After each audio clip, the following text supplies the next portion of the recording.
(2013년에) 그 다니엘이라는 분이 계신데, 이게 UC 얼바인에 계시는 분이에요.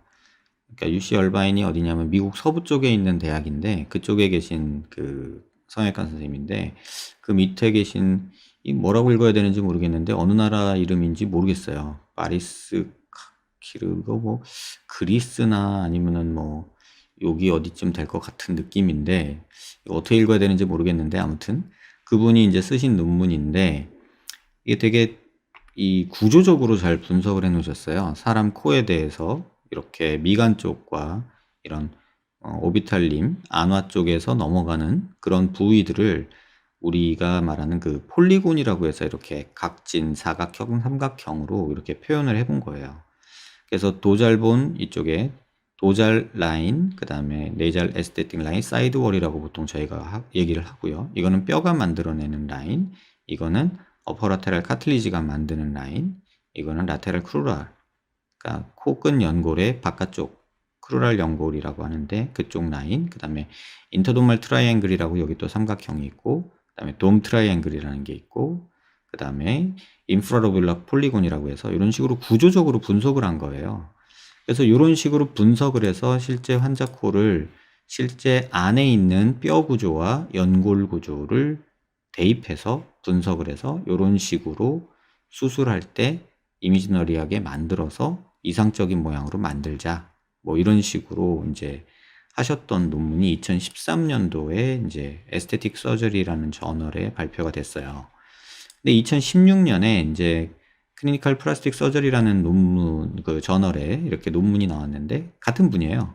다니엘이라는 분이랑 이 바리스카키라는 분하고 이 두 분 같은 분인데, 이분이 이렇게 또 클레이 모델로 이렇게 찰흙으로 뼈랑 그 어퍼라테랄 카틀리지, 그 다음에 로라테랄 카틀리지, 라테랄 크루랄, 미드 크로스, 뭐 플레이트 이런 것들을 다 이런 식으로 구조적으로 분석을 한 거죠. 근데 이 과정이 재밌어요. 이렇게 그리는 과정이거든요. 우리가 어떤 해부학적인 어떤 그런 걸 할 때 이런 그림들을 자주 그리게 되는데, 코를 그릴 때 이렇게 동그라미와 삼각형으로 구조화를 하고, 그 다음에 이 콧등 쪽에 이렇게 구조화를 하고, 그런 식으로 한 다음에 이런 식으로 음영을 주고, 그래서 이 지난주 이번 주죠. 이번 주 목요일 날 Q&A 할 때 여기에 이렇게 볼록한 라인을 만들고 싶다 하시는 분이 계셨잖아요. 그러니까 그런 라인이 이제 내추럴한 라인이라고 실제로 이렇게 있는 거예요. 이렇게.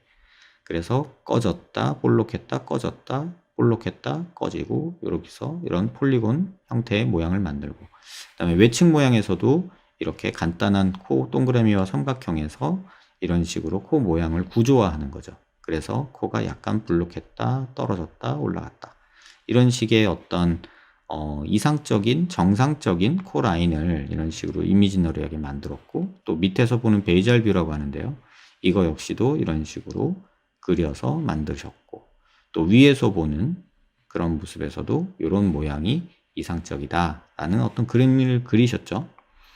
그래서 제가 이걸 보여드리는 이유는, 그분이 말씀하셨던, 지난주에 질문 주셨던 분이 질문한 것처럼 실제로 코 라인을 이런 식으로 분석해서 우리가 미적인 자연스러운 코 모양이라는 어떤 개념들이 있어요. 그러니까 환자분이 원하시는 게 아주 생뚱맞고 그런 거는 아니란 뜻이에요. 그래서 이런 식으로 일정한 어떤 비율이 우리한테 정상적으로 있다. 그래서 이런 식으로 여기가 넓어지고 여기는 좁아지고, 그 다음에 여기서 살짝 꺼지고 약간 튀어나오고, 이런 라인들이 자연스럽게 관찰되는 라인이다, 이제 그런 거예요. 그래서 환자분만 혼자 유별나게 생각하는 독특한 그런 게 아니고, 이제 이런 식이 조금 자연스럽다라고 하는 그런 이상적인 라인이라는 거죠. 근데 문제는 뭐냐면요, 이건 서양 애들 얘기예요. 서양 애들은 이렇게 코가 구조적으로 굉장히 딱 분할이 돼 있어요. 근데 동양 사람들은 코가 작고 살이 두껍고 이러한 골격 구조들이 굉장히 빈약해요. 그러다 보니까 이런 그 골격 구조를 다 만들 수 있는 재료가 부족한 거예요. 그래서 그런 부분들이 굉장히 조금 많이 아쉽게 나타나죠, 저희한테. 그래서 우리가 일반적으로 요런 구조를 다 만들 수는 없고, 뭐 콧등이 낮아서 그런 거니까 콧등을 뭐 고형물을 통해서 그냥 이렇게 만들어 왔던 거고, 그렇게 하는 것들이 익숙해져 버린 거예요. 그래서 여기서 보이는 이러한 코를 가졌을 때 오히려 이걸 다듬으려고 하고 여기를 메꾸려고 하고 뭐 이런 식의 노력들이 동양 사람들한테는 더 많이 벌어지게 됐던 거예요. 근데 서양 애들이 보는 어떤 이상적인 코, 정상적인 모양은 약간 이런 식의 모양을 조금 더 집중하는 것 같아요. 그 다음에 코끝도 그냥 뾰족하게 찝힌 모양으로 있는 게 아니라 이렇게 반짝반짝 두 개가 여기서 딱딱 이 도말 하이트, 도말 요 포인트가 있거든요. 여기 돔 트라이앵글이라고 표현하고 여기 보여되는 요 부분이 볼록볼록하게 있는 게 자연스럽죠. 그런데 이게 동양인들한테는 힘들죠. 왜? 없으니까. 두꺼운 피부에 안에 연골은 있는 둥 마는 둥 하니까 뭘 만들려면 인위적으로 뭘 넣어서 만들어야 되는데 이러한 자연스러운 라인까지 다 만들었을 때 그게 과연 자연스럽게 보일지 아니면 어색하게 보일지에 대한 확신이 없는 거죠.